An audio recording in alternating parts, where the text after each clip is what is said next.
Hi friends, സച്ചിയുടെയും രേവതിയുടെയും ഏറ്റവും പുതിയ വിശേഷങ്ങളിലേക്ക് എല്ലാവർക്കും സ്വാഗതം.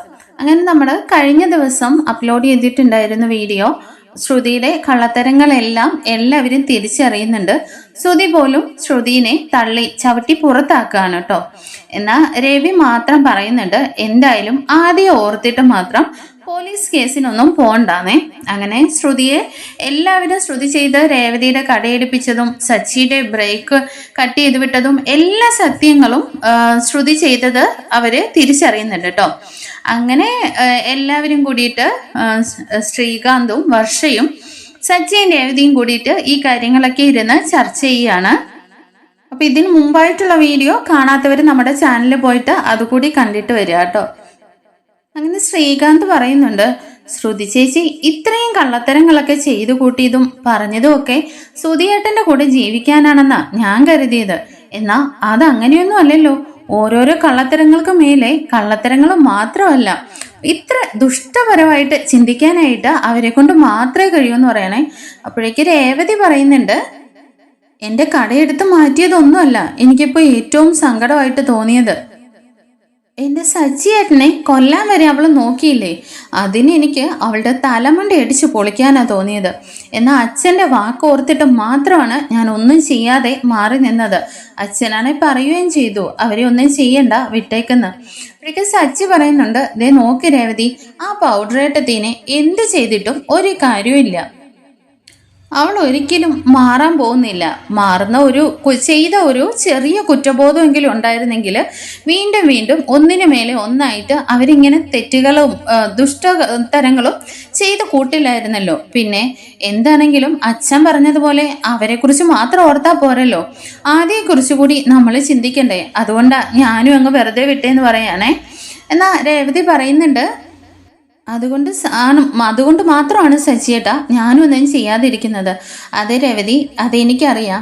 എന്തായാലും അച്ഛൻ്റെ മനസ്സ് നമുക്ക് എല്ലാവർക്കും അറിയാവുന്നതല്ലേ.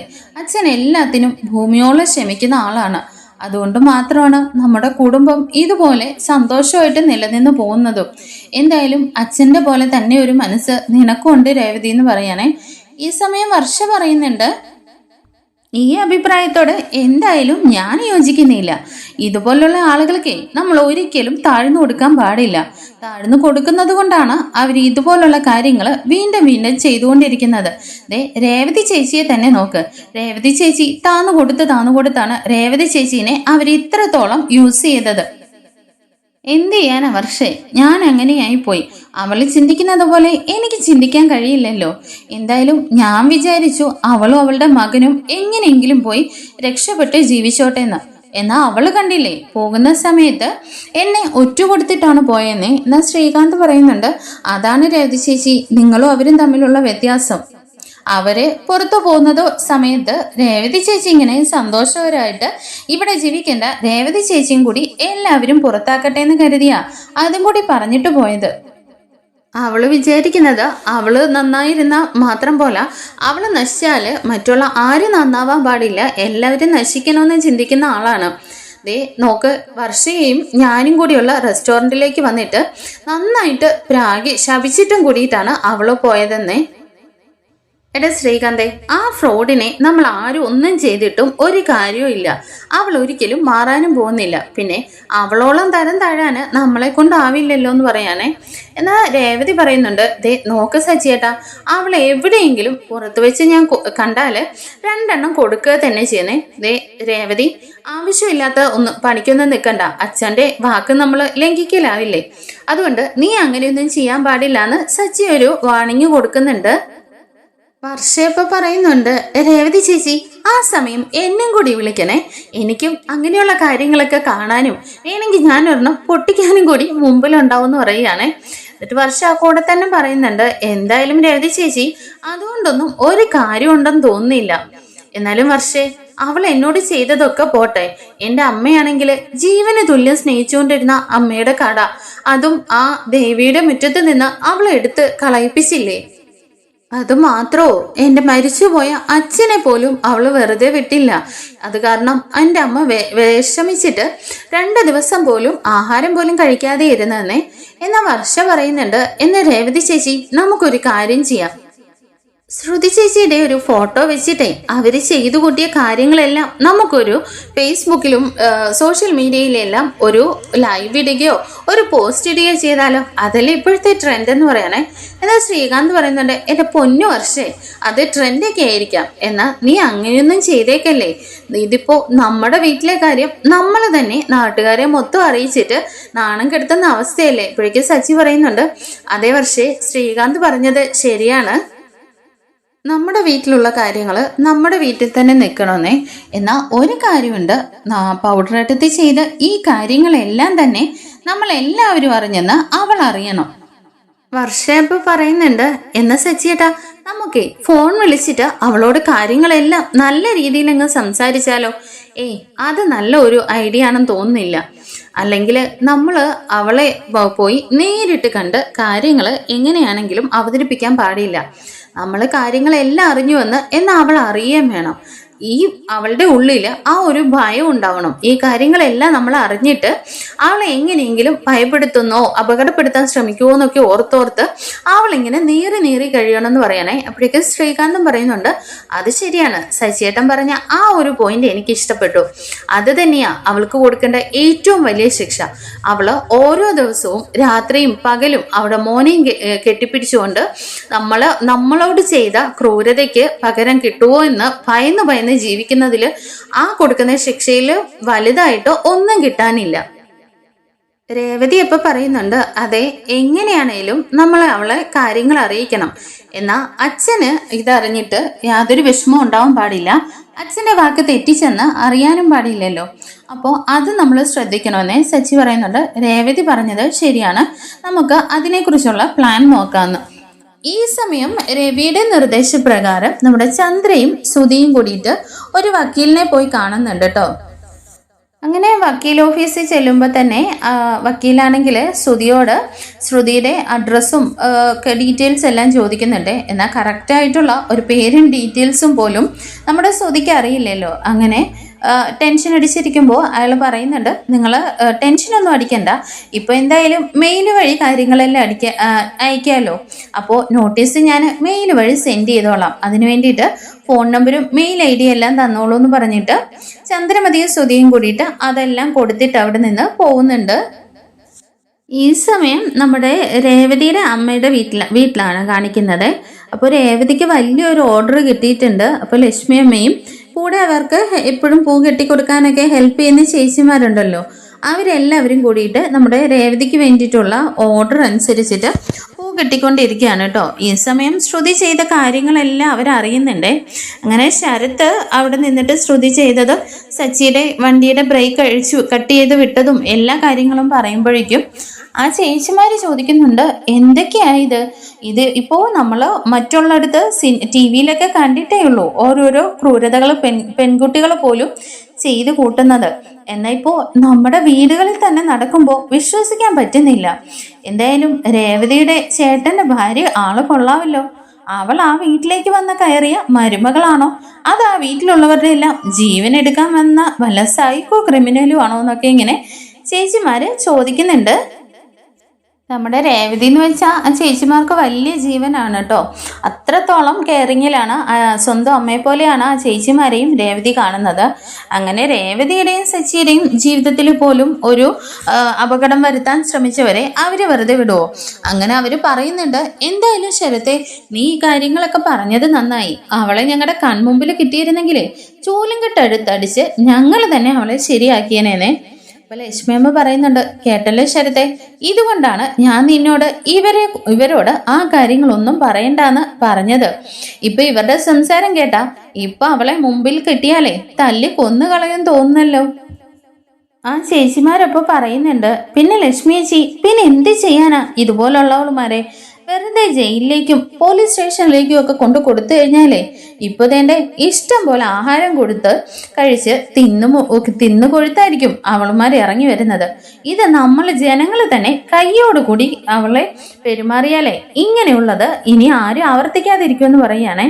ലക്ഷ്മി അമ്മ പറയുന്നുണ്ട്, എന്തിനാ നമ്മൾ ആവശ്യമില്ലാത്തതിനകത്തൊക്കെ ഇടപെടാൻ പോകുന്നുണ്ടോ എന്ന് ചോദിക്കുമ്പോഴേക്കും ലക്ഷ്മിജി, എന്തൊക്കെ പറഞ്ഞാലും ആ സച്ചി ഉണ്ടല്ലോ, നാട്ടിലുള്ള എല്ലാവർക്കും മുഖം നോക്കാതെ നന്മ ചെയ്യുന്നവനാണ്. എവിടെ ആർക്കും വേണമെങ്കിലും സഹായം ചെയ്യാൻ അവ മുമ്പിലുണ്ടല്ലോ. പിന്നെ രേവതിയാണെങ്കിലോ അതുപോലെ തന്നെ അവളുടെ കാര്യം നോക്കി അധ്വാനിച്ച് കഷ്ടപ്പെട്ട് കുടുംബം നോക്കി ജീവിക്കുന്നവളല്ലേ. അവളും ആർക്കും ഒരു ഉപദ്രവം മനസ്സുകൊണ്ട് പോലും ചിന്തിക്കുന്ന ആളല്ല. അവരെ ഇങ്ങനെ കൊലപ്പെടുത്താനായിട്ട് നോക്കിയ ആ രാക്ഷസിയെ പിന്നെ എന്ത് ചെയ്യാനാണെന്നൊക്കെ അവര് ചോദിക്കുന്നുണ്ട്. ലക്ഷ്മിയമ്മ ഇപ്പൊ പറയുന്നുണ്ട്, കേട്ടല്ലോ ശരത്തെ, ഇപ്പോ ഇവർക്ക് കേട്ടപ്പോൾ തന്നെ അത് സഹിക്കാൻ പറ്റുന്നില്ല. എന്തായാലും നീ അറിഞ്ഞ കാര്യങ്ങൾ നിന്റെ മനസ്സിലിരിക്കട്ടെ. ഒരിക്കലും സച്ചിയും രേവതിയും ഇതറിയാൻ പാടില്ലെന്ന് പറയാനേ. അപ്പോഴേക്ക് ശരത്ത് പറയുന്നുണ്ട്, അമ്മേ, ഇവിടെ പറയുന്നതിന് മുമ്പ് തന്നെ ഞാൻ സച്ചിയേട്ടനോട് രേവതി ചേച്ചിയോടും ഈ കാര്യങ്ങളൊക്കെ പറഞ്ഞതാ. നീ എന്ത് പരിപാടിയാ ശരത്തെ കാണിച്ചത്? ഇതറിഞ്ഞ അവരിനി സമാധാനമായിട്ട് ഇരിക്കുവോ? ഇനി സച്ചിക്ക് ദേഷ്യം വന്ന സച്ചി എന്തൊക്കെയാവും ചെയ്തു കൂട്ടുക?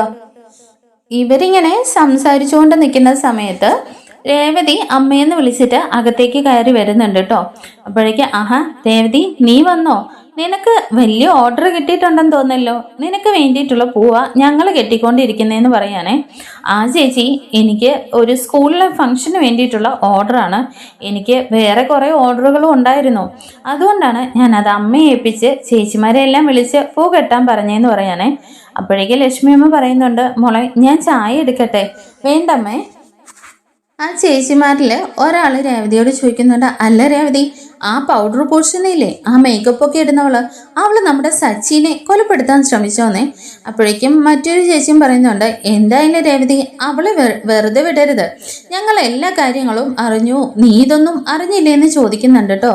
ആ ചേച്ചി, ഞാൻ അറിഞ്ഞായിരുന്നു, ശരത്ത് പറഞ്ഞാണ് ഞാൻ കാര്യങ്ങളെല്ലാം അറിഞ്ഞത്. മറ്റൊരു ചേച്ചിയും പറയുന്നുണ്ട്, രേവതി, എന്തായാലും നീ അവളെ എന്ത് ചെയ്യാനാ ഉദ്ദേശിച്ചിരിക്കുന്നത്? ദേ, ഞങ്ങളുടെ ചോരയൊക്കെ ഇങ്ങനെ തിളച്ച് കയറുന്നുണ്ട് കേട്ടോ. അപ്പോഴേക്ക് രേവതി ചോദിക്കുന്നുണ്ട്, ശരത്തെ, നിന്നോട് ഞാൻ പറഞ്ഞതല്ലേ ഈ കാര്യം മറ്റാരും അറിയണ്ടെന്ന്. ദേ, ഇപ്പൊ തന്നെ ഇവർക്കൊക്കെ തന്നെ എന്ത് ദേഷ്യം ഉണ്ടെന്ന് മനസ്സിലായില്ലേ? ചേച്ചി, എല്ലാവരും അറിയട്ടെ. അവളെ പിന്നെ എന്താ ചെയ്യേണ്ടത്? ഓ, എന്ത് ചെയ്യാനാടാ? അതുമാത്രമാണോ അവള് ചെയ്തു വെച്ചിരിക്കുന്നത്? ദേ നോക്ക് ചേച്ചി, എൻ്റെ വീടിൻ്റെ ഫ്രണ്ടിൽ ഒരു കടയുണ്ടായിരുന്നില്ലേ, അതും അവള് തന്നെയാണ് എടുത്ത് കളയിപ്പിച്ചതെന്നേ. അപ്പോഴേക്കും ചേച്ചിമാര് എല്ലാവരും മുഖത്തോട് മുഖം പെട്ടെന്ന് തന്നെ നോക്കുന്നുണ്ട് കേട്ടോ. അപ്പോൾ ലക്ഷ്മിയമ്മ ചായയും കൊണ്ട് വരുമ്പോൾ, എന്താടി നീ പറയുന്നത്? അതേ അമ്മേ, അതെല്ലാം അവള് തന്നെ ചെയ്തതാണ്. അതുമാത്രോ, അമ്മയുടെ അമ്പലത്തിന്റെ മുമ്പിലിരുന്ന പൂക്കടയുണ്ടല്ലോ, അതെടുത്ത് കോർപ്പറേഷൻകാർക്ക് പൈസ കൊടുത്ത് അവള് എടുത്ത് കളയിപ്പിച്ചതാണ്. അച്ഛന്റെ കരിമ്പ് മെഷീൻ അവിടെ നിന്നും മാറ്റിയതും എല്ലാം അവള് തന്നെയാണെന്ന് പറയുകയാണേ. ഈ സമയം ലക്ഷ്മിയമ്മ ചോദിക്കുന്നുണ്ട്, എന്താടി പറയുന്നത്? അതിനു വേണ്ടി നമ്മളോട് ശത്രുത ഉണ്ടാക്കാൻ നമ്മൾ അവരെ എന്ത് ചെയ്തു? അതമ്മേ, വലിയ കാര്യമാണോ? അവക്ക് ചെറിയൊരു കാര്യം പോലെ. ആദ്യയുടെ കാര്യത്തിൽ ഞാൻ ഇടപെടാൻ പാടില്ല. ആദ്യയുടെ കാര്യങ്ങളിൽ നിന്ന് എന്നെ വഴി തെറ്റിക്കാൻ വേണ്ടിയിട്ടാണ് അവൾ ഓരോ ദിവസവും ഓരോരോ ക്രൂരതകൾ ചെയ്തുകൊണ്ടിരുന്നത്. ഇപ്പോൾ അപ്പോഴേക്കും ലക്ഷ്മിയമ്മ പറയുന്നുണ്ട്, അതാണല്ലോ ഞാൻ വിചാരിച്ചത്. നമ്മുടെ കടയെക്കുറിച്ച് യാതൊരു കംപ്ലൈൻറ്റും ഇല്ലാതിരുന്നതല്ലോ, പിന്നെ പെട്ടെന്ന് എന്തിനാണ് ഇത് എടുത്തതെന്ന് ഞാൻ ഒരുപാട് ചിന്തിച്ചു. ഇതെല്ലാം കേട്ടിട്ട് ശരത്തിനും അങ്ങ് ഷോക്കാവുകയാണ് കേട്ടോ. ചേച്ചി, ഞാൻ ഇത്രയൊന്നും പ്രതീക്ഷിച്ചില്ല. ഇതെല്ലാം അവള് തന്നെയാണ് ചെയ്തത്. അതെ ശരത്തെ, ഇനിയിപ്പോ നമ്മൾ അറിഞ്ഞത് ഇത്രയൊക്കെ. മീര ഹസ്ബൻഡിനെയും കൂട്ടി വീട്ടിൽ വന്ന് പറഞ്ഞതുകൊണ്ടാണ് ഈ കാര്യങ്ങളെല്ലാം ഞങ്ങൾ അറിഞ്ഞത്. എന്നാൽ ഇനി നമ്മൾ അറിയാത്ത എത്രയോ കാര്യങ്ങൾ ഇവള് ചെയ്തു വെച്ചിട്ടുണ്ടാവും എന്ന് പറയാനേ. എന്നാൽ ചേച്ചിമാരും പറയുന്നുണ്ട്, എന്തൊക്കെയാ രേവതി പറയുന്നത്? ഒരു പെണ്ണിന് ഇത്രയ്ക്ക് ക്രൂരത കാണിക്കാൻ പറ്റുമോ? എന്തായാലും ഇത് ഇവളെ വെറുതെ വിടാൻ പാടില്ല രേവതി. ആ ചേച്ചി, അതുകൊണ്ട് തന്നെ അവളെ വീട്ടിൽ നിന്ന് പുറത്താക്കിയില്ലേ? അതൊന്നും മതിയാവില്ല രേവതി. അവള് ചെയ്തു വെച്ചിരിക്കുന്നത് അങ്ങനത്തെ പണികളല്ലേ എന്നൊക്കെ പറഞ്ഞിട്ട് ചേച്ചിമാരെല്ലാം ഭയങ്കര ദേഷ്യത്തിലാണ് കേട്ടോ. എന്നാൽ രേവതി പറയുന്നുണ്ട്, ഞങ്ങളും ആ ദേഷ്യത്തിന് എന്തൊക്കെയോ അവളെ ചെയ്യണമെന്ന് വിചാരിച്ചതാണ്. എന്നാൽ അവൾക്ക് സച്ചിയേട്ടനാണെങ്കിൽ അന്നേരം തന്നെ സ്റ്റേഷനിൽ പോയി കേസ് കൊടുക്കാന്നൊക്കെ പറഞ്ഞതാ. എന്നാൽ അച്ഛനാണ് അതിനെ എതിർത്തത്. ആദ്യം ഓർക്കണമല്ലോ എന്ന് കരുതിയിട്ട് ആദിക്ക് മറ്റാരും ഇല്ലാതെ പോയില്ലേ, ആദിയുടെ ഭാവി തന്നെ നഷ്ടമാകുമെന്ന് കരുതിയിട്ട് അച്ഛനാണ് ഞങ്ങളോട് എല്ലാവരോടും അതിനൊന്നിനും പോകണ്ടെന്നും പറഞ്ഞിട്ട് വിലക്കിയെന്ന് പറയാനേ. എന്നാൽ ശരത്ത് പറയുന്നുണ്ട്, എന്തായാലും ചേച്ചി, സച്ചിയേട്ടനെ കൊല്ലാൻ നോക്കിയതില്ലേ, അതുമാത്രം സഹിക്കാൻ പറ്റില്ലല്ലോ. എന്തായാലും സച്ചിയേട്ടനെ മേലില് കൈവച്ചാലേ ചോദിക്കാനും പറയാനും ഒക്കെ ആളുണ്ടെന്ന് അറിയണമല്ലോ എന്നൊക്കെ പറഞ്ഞിട്ട് ചേച്ചിമാരെല്ലാവരും കൂടിയിട്ട് പറയുന്നുണ്ട്. ശരത്തപ്പ പറയുന്നുണ്ട്, എന്താ ചേച്ചി ഇങ്ങനെ പറയുന്നത്? എന്തായാലും ഇങ്ങനെയുള്ള ഒരു അമ്മയുടെ കൂടെ ജീവിച്ചാൽ ആ മോനും ഒരു ക്രിമിനൽ ആവത്തേ ഉള്ളൂ, അല്ലാതെ അവൻ്റെ ഭാവി നല്ല രീതിയിലാവുമെന്ന് തോന്നുന്നുണ്ടോ എന്ന് ചോദിക്കുകയാണേ. എന്തായാലും രേവതി പറയുന്നുണ്ട്, സച്ചിയേട്ടൻ്റെ അമ്മയും സച്ചിയേട്ടൻ്റെ ഏട്ടനും കൂടിയിട്ട് അവളെ ഡിവോഴ്സിന് വേണ്ടിയിട്ട് വക്കീലിനെയൊക്കെ കാണാൻ പോയിട്ടുണ്ട്. എന്തായാലും അവളെ ഇനി ആ പരിസരത്തോട്ട് പോലും അടുപ്പിക്കില്ല എന്നൊക്കെ പറയുന്നുണ്ട്. അപ്പോഴേക്കും ലക്ഷ്മി അമ്മയും പറയുന്നുണ്ട്, എന്തായാലും മോളെ ആ കുഞ്ഞിനെ ഓർത്തിട്ടാണ് എനിക്കും ഒരു മനസ്സലിവ് തോന്നിയത്. എന്തായാലും ഇവളൊന്നും ഒരിക്കലും നന്നാവില്ല. മറ്റുള്ളവരെ ഉപദ്രവിക്കാനായിട്ട് മനസ്സുകൊണ്ട് ചിന്തിച്ചാൽ പോലും ദൈവം അവർക്ക് തക്കതായ ശിക്ഷ കൊടുത്തോളൂ എന്നൊക്കെ ഇങ്ങനെ ലക്ഷ്മിയമ്മ പറയുന്നുണ്ട്. എന്നാ ചേച്ചിമാര് പറയുന്നുണ്ട്, നിങ്ങൾ എല്ലാവരും ക്ഷമിച്ചോളൂ, പക്ഷെ ഞങ്ങൾക്ക് ഇതിനോട് ക്ഷമിക്കാൻ മാത്രം കഴിയില്ല. രേവതി അപ്പോൾ പറയുന്നുണ്ട്, വിട് ചേച്ചിമാരെ, എന്തായാലും കഴിഞ്ഞു പോയ കാര്യങ്ങൾ കഴിഞ്ഞല്ലോ, ഇനി അവർക്കുള്ളത് ദൈവം കൊടുത്തോളും, നിങ്ങൾ പൂ കെട്ടാൻ നോക്കെന്ന് പറയുകയാണേ. എന്നാൽ ചേച്ചിമാരാരും അതിനെ വിടാൻ ഉദ്ദേശിച്ചിട്ടില്ല കേട്ടോ. എന്തായാലും രേവതിയോടും ലക്ഷ്മിയമ്മയോടും ചെയ്തതൊക്കെ ഞങ്ങൾക്ക് ഒരിക്കലും മറക്കാൻ കഴിയില്ല. തന്നെയല്ല, എൻ്റെ ഭർത്താവിനെങ്ങാണോ ആണ് ഇതുപോലൊരവസ്ഥ വന്നിരുന്നെങ്കിലേ ഞാനവളെ കഴുത്ത് തന്നെ അറുത്തേനെന്നൊക്കെ ഇങ്ങനെ പറയുന്നുണ്ട് കേട്ടോ. എന്നാൽ രേവതി പറയുന്നുണ്ട്, എന്തായാലും അതൊക്കെ വിട്ടേരെ ശരത്തെ, ഈ പൂ കെട്ടിക്കഴിയുമ്പോൾ ഓർഡർ എടുത്ത സ്ഥലത്ത് ഇത് കൊണ്ട് എത്തിക്കണമെന്ന് പറയാനേ. ശരത്തപ്പോൾ ചോദിക്കുന്നുണ്ട്, അതെന്താ ചേച്ചി, സാധാരണയായിട്ട് ഓർഡർ എടുക്കുന്ന സ്ഥലത്ത് ചേച്ചി തന്നെയല്ലേ കൊണ്ടു കൊടുക്കാറുണ്ട് ഉള്ളത്? അത് വേറൊന്നുമല്ല ശരത്തെ, ഇത് ആദ്യം പഠിക്കുന്ന സ്കൂളിലേക്കുള്ള ഓർഡറാണ്. ഞാൻ ഈ പൂവും കൊണ്ട് പോകുന്ന സമയത്ത് ആദ്യം എങ്ങാണ് എന്നെ കണ്ടിട്ടുണ്ടെങ്കിൽ അവൻ ഓടി വന്ന് എന്നെ കെട്ടിപ്പിടിച്ച് കരയും. അതൊന്നും കണ്ട എനിക്കും സഹിക്കുകയില്ല, ഞാനും പിന്നീട് കരഞ്ഞു പോയില്ലേ. തന്നെയല്ല, ആ സമയത്തെങ്ങാണം ശ്രുതി ആദ്യം വിളിക്കാനായിട്ടെങ്ങാണം സ്കൂളിൽ വന്ന എന്നെ കണ്ടാൽ അതും പ്രശ്നമാവും. അവളെ വീട്ടിൽ നിന്ന് ഇറക്കി വിട്ടതിനെല്ലാം കാരണക്കാരി ഞാനാണെന്ന് കരുതിയിട്ട് അവൾ എന്നോട് വെറുതെ ഒച്ചവെക്കാൻ വരും. അതിന് മറുപടിയായിട്ട് ഞാനും പിന്നെ എന്തെങ്കിലുമൊക്കെ പറഞ്ഞെന്നിരിക്കും. എന്തിനാ? അതുകൊണ്ടാ, വെറുതെ പ്രശ്നം ഉണ്ടാക്കണ്ടല്ലോ എന്ന് കരുതിയാണ് നിന്നോട് കൊണ്ടു കൊടുക്കാൻ പറഞ്ഞെന്നിങ്ങനെ രേവതി ശരത്തിനോട് പറയുന്നുണ്ട്. അങ്ങനെ ശരത്തിൻ്റെ കയ്യിൽ സ്കൂളിൻ്റെ അഡ്രസ്സും ഡീറ്റെയിൽസും എല്ലാം കൊടുത്തിട്ട് നീ കൃത്യസമയത്ത് തന്നെ എത്തിച്ചേക്കണം, എന്നാൽ ഞാൻ പോട്ടെ എന്നും പറഞ്ഞിട്ട് രേവതി ഇറങ്ങാൻ നേരം ലക്ഷ്മിയമ്മ പറയുന്നുണ്ട്, എടി നിനക്ക് ഇഷ്ടപ്പെട്ട കറികളൊക്കെയാണ് ഞാൻ വെച്ചിരിക്കുന്നത്, കുറച്ച് ചോറെടുത്ത് കൊണ്ടിട്ട് പോകുന്നു പറയണേ. വേണ്ടമ്മേ, സമയമില്ല, എനിക്കിനി പൂവൊക്കെ കൊടുക്കാനുണ്ടെന്ന് പറഞ്ഞിട്ട് ധൃതി വെക്കുകയാണ്. എന്തായാലും നീ ഒരു ഇച്ചിരി ചോറിണ്ടിട്ട് പോടിയെന്ന് ലക്ഷ്മിയമ്മ പറയുമ്പോൾ, ശരി അമ്മയുടെ പണി നടക്കട്ടെ, ഞാൻ എടുത്ത് കഴിച്ചോളാന്നും പറഞ്ഞ് രേവതി ഉള്ളിലേക്ക് അങ്ങ് കഴിക്കാനായിട്ട് കയറി പോകുന്നുണ്ട്. ഈ സമയം നമ്മുടെ ശരത്തും ചേച്ചിമാരും കൂടിയിട്ട് എന്തൊക്കെയോ പ്ലാൻ ഇങ്ങനെ ഇടുന്നുണ്ട് കേട്ടോ. അത് പക്ഷേ സൗണ്ട് ഒന്നും കേൾക്കുന്നില്ലെങ്കിലും അവര് കണ്ണുകൾ കൊണ്ട് തന്നെ കാര്യങ്ങളെല്ലാം ചർച്ച ചെയ്യുന്നുണ്ട്. പിന്നീടായിട്ട് കാണിക്കുന്നത് നമ്മുടെ ശ്രുതിയാണ് കേട്ടോ. നമ്മുടെ ശ്രുതിയുടെ അമ്മയുണ്ടല്ലോ, അമ്മയും വിമലാമ്മയും ആദ്യം കൂടിയിട്ട് വീട്ടിലുണ്ട്. ആദ്യനെ സ്കൂളിൽ വിടാനായിട്ട് ഒരുക്കുകയാണ് കേട്ടോ. എന്നാൽ വിമലാമ്മയ്ക്ക് നല്ല തലവേദന കാരണം ശ്രുതിയോട് ആദ്യനെ കൊണ്ടുപോയി സ്കൂളിലാക്കാൻ പറയുന്നുണ്ട്. അങ്ങനെ ശ്രുതിയാണെങ്കിൽ വിമലാമ്മയോട് പറയുന്നുണ്ട്, അമ്മയ്ക്ക് ഈ തലവേദന എപ്പോഴും ഉണ്ടാവാറുണ്ടല്ലോ, കണ്ണൊന്ന് ടെസ്റ്റ് ചെയ്യാൻ പറഞ്ഞിട്ട് അമ്മ കേൾക്കുന്നുമില്ല. അതെനിക്ക് ഇടയ്ക്കിടയ്ക്കുള്ളതല്ലേ, അതങ്ങ് മാറിക്കോളും. എനിക്ക് നല്ല ക്ഷീണം ഉണ്ടായിരുന്നു, എന്നാലും ആദ്യം സ്കൂളിൽ വിടണമല്ലോ എന്ന് കരുതിയിട്ടാണ് ഞാൻ രാവിലത്തെ കാര്യങ്ങളെല്ലാം ചെയ്തത്. എന്തായാലും നീ ഇവനെ കൊണ്ടുപോയിന്ന് സ്കൂളിലാക്കിയിട്ട് വാന്ന് പറയാനേ. അപ്പോഴേക്കും ബാഗൊക്കെ എടുത്തിട്ട് റെഡിയായി വാ ആദ്യം പറഞ്ഞിട്ട് ആദ്യനെ പറഞ്ഞ് ശ്രുതി അകത്തേക്ക് വിടുന്നുണ്ട് കേട്ടോ. അതിനുശേഷം ഇങ്ങനെ ഇരുന്ന് ഫോൺ നോക്കിക്കൊണ്ടിരിക്കുമ്പോഴാണ് നമ്മുടെ വാട്സപ്പിലും മെയിലും ഒക്കെ വന്നിരിക്കുന്ന ഇതിങ്ങനെ ചെക്ക് ചെയ്യുന്നത്. അത് വേറൊന്നുമല്ല, നമ്മുടെ ശ്രുതി അയച്ച ഡിവോഴ്സ് നോട്ടീസ് ഉണ്ടല്ലോ, അതാണ് കേട്ടോ. ഇത് കാണുമ്പോഴേക്കും ശ്രുതി ആണെങ്കിൽ പെട്ടെന്ന് തന്നെ വിമലാമ്മയോട് പോയി പറഞ്ഞ് കാര്യങ്ങളെല്ലാം പറയുന്നുണ്ട്.